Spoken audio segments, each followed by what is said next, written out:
আল্লাহ তাআলাকে অসংখ্য ধন্যবাদ যে আজ সকালটা আমার জন্য এত সুন্দর একটি সকাল উপহার দিয়েছেন তিনি। সকালবেলায় মনিরামপুর বাজারে আসতেই ছোট্ট এই দুইটি বোন নাস্তা করার জন্য আমার কাছে আসলো। আমি তাদেরকে নিয়ে বসে গেলাম নাস্তা করতে। তারা আমার পরিচিত কেউ না হলেও তাদের এই ভালোবাসা আমাকে সারা জীবন উজ্জীবিত করে রাখে।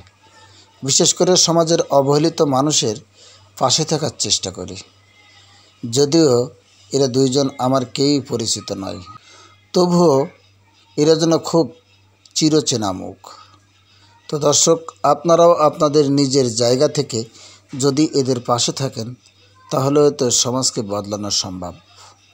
একবার ভাবুন, পৃথিবীতে আমরা যা কিছু করছি কাদের জন্য রেখে যাচ্ছি। সবাই তো একদিন ছেড়ে যাবে এই দুনিয়ার মায়া।